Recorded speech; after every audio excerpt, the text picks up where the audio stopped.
बहुत बहुत शुक्रिया हिमांशु। और आगे भी हम आपको जानकारी देंगे और बात करेंगे वहां पर, लेकिन अब हम रुक करेंगे अगली खबर का। बात होगी पश्चिम बंगाल की, जहां पर ममता बनर्जी को जिस बात का डर था, कह लीजिए वही हो रहा है। दीदी के लिए उनके बागी बीजेपी से भी बड़ी मुसीबत बन गए हैं। चुनाव से ठीक पहले उनकी पार्टी बिखर रही है। उनकी पार्टी के बहुत बड़े नेता शुभेंदु अधिकारी ने विधायक पद से इस्तीफा दे दिया। पश्चिम बंगाल में चुनाव से पहले सियासी खेल जारी है। ममता बनर्जी की पार्टी में बागी नेताओं की संख्या लगातार बढ़ती जा रही है। इस बार ममता बनर्जी को एक बड़ा झटका लगा है। टीएमसी के विधायक शुभेंदु अधिकारी ने विधायक पद से इस्तीफा दे दिया है। ये वही शुभेंदु अधिकारी हैं जिन्होंने पश्चिम बंगाल में नंदीग्राम और सिंगूर जैसे आंदोलन खड़े किए। ये वही नंदीग्राम और सिंगूर आंदोलन था जिसने बंगाल में लेफ्ट का 34 साल का राज ध्वस्त किया। ये वही आंदोलन था जिनसे लेफ्ट को आउट करके ममता बनर्जी बंगाल में सत्ता तक पहुंची। लेकिन 10 साल के राज के बाद अब शुभेंदु अधिकारी जैसे करीबी ही ममता बनर्जी के खिलाफ हो गए हैं। उनसे दो हाथ करने के लिए तैयार हैं और चुनाव से ठीक पहले बीजेपी में जाने की तैयारी कर रहे हैं। अच्छा सिद्धांत हुआ है, वो एक डिसीजन ले रहा है कि हम तृणमूल का प्राइमरी मेंबर भी नहीं रहेगा, तो वो डिसीजन लिया है, इसलिए वो रिजाइन किया है। मतलब बीजेपी में उनके आने के कयास लगाए जा रहे हैं। अगर बीजेपी में वो आते हैं तो कितना प्रॉफिटेबल बीजेपी? देखिए, हमारा पॉलिटिकल जो करियर है, और हम जो है जो बीजेपी में आएगा तो बीजेपी बेनिफिट ही होंगे। उसी तरफ कदम बढ़ रहा है, क्योंकि पहले उन्होंने मंत्रित्व छोड़ा, फिर विधायक पद छोड़ा, कई चेयरमैन के पद छोड़ दिया, तो लोग इसको जोड़ रहे हैं उसके साथ। अब आएंगे तो मुझे कोई एतराज नहीं, हम स्वागत करेंगे। इतने बड़े बड़े नेता को स्वागत किया है, उससे हमको लाभ मिला है। शुभेंदु बाबू एक बड़े सफल लीडर है। टीएमसी को बनाने में, संवारने में, आगे बढ़ाने में, सत्ता में लाने में उनका बहुत बड़ा योगदान था। आज उनको लग रहा है कि उस पार्टी में सुरक्षित नहीं है, उनका सम्मान नहीं, अधिकार नहीं है, उस पार्टी में लोकतंत्र नहीं है। इसलिए उनके जैसा कई नेता इस प्रकार बयान देकर पार्टी छोड़ रहे हैं और वो भाजपा में आना चाहते हैं, हम उनको स्वागत करेंगे। चुनाव से पहले बीजेपी ने ममता के किले में बड़ी सेंध लगा दी है। शुभेंदु अधिकारी का टीएमसी छोड़कर बीजेपी जाना तय दिख रहा है। सबसे मुश्किल चुनाव में ममता के बागी बीजेपी की ताकत बन रहे हैं। हालांकि दीदी का कहना है कि टीएमसी एक बरगद का पेड़ है, जहां एक दो लोगों के जाने से फर्क नहीं पड़ता। वहीं टीएमसी शुभेंदु के जाने की बात को बड़ा मुद्दा बनाने से बच रही है। उनके इस्तीफा सही नहीं था, उस स्पीकर को नहीं दिया तो उसको ठीक से इस्तीफा देना चाहिए। एक दूसरा, वो पार्टी छोड़ गए और हम क्या कह सकते हैं। और तीसरी बात है, उनके साथ हमारा पहले दिसंबर बातचीत हुआ था। हमें लगा था कि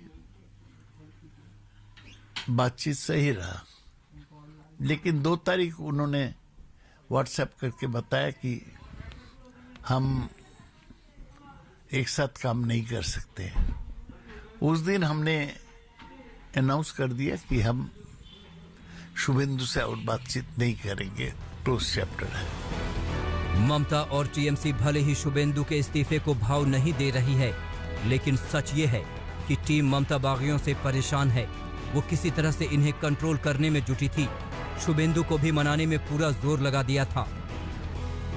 इधर शुभेंदु के इस्तीफे के बाद टीएमसी के बागी नेताओं की बैठक हुई, जिसमें सांसद सुनील मंडल और जितेंद्र तिवारी शामिल थे। सूत्रों की माने तो बंद कमरे में हुई इस बैठक में आगे की रणनीति को लेकर चर्चा हुई।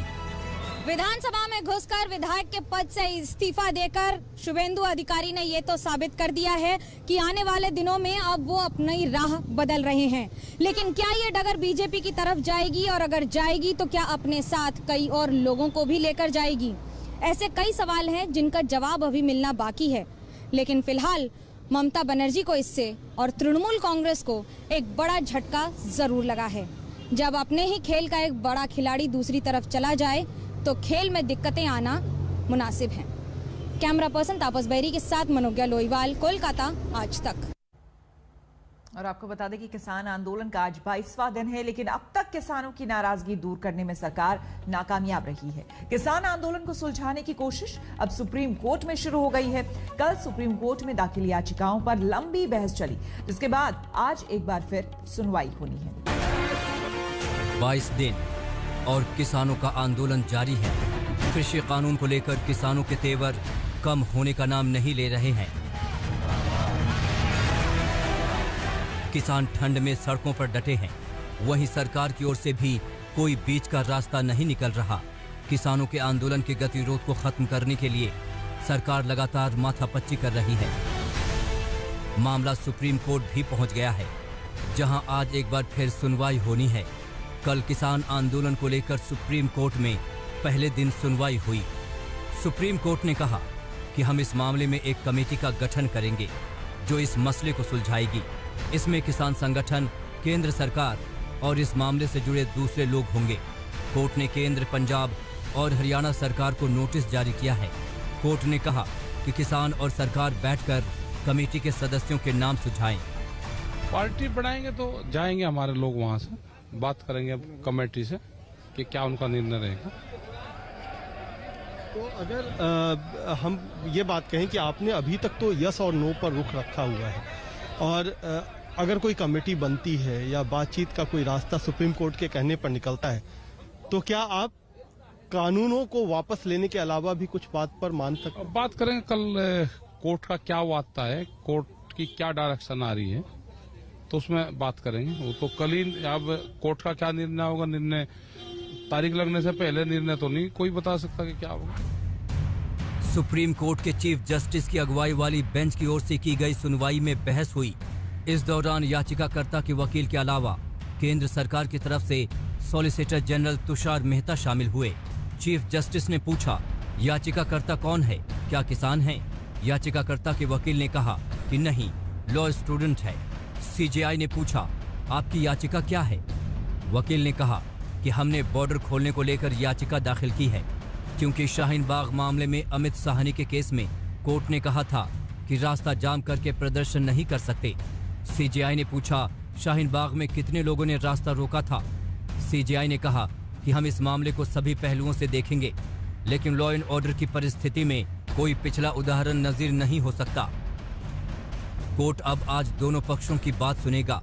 इस बातचीत से पहले किसानों का रुख पहले के जैसा ही सख्त नजर आ रहा है। सुप्रीम कोर्ट नेगोशिएशन की बात कर रही है, गलबात की गल कर रही है, तो करें गलबात। असि गलबात से क्या मना किया? अं चाहते प्रधानमंत्री खुद बात करें। प्रधानमंत्री को खुद बात करनी चाहिए, क्योंकि प्रधानमंत्री देश का है, देश के लोगों का है, डेमोक्रेसी है, डेमोक्रेसी की बात सुननी चाहिए। प्रधानमंत्री खुद बात कर लें, बात करके इसका हल कढ़े।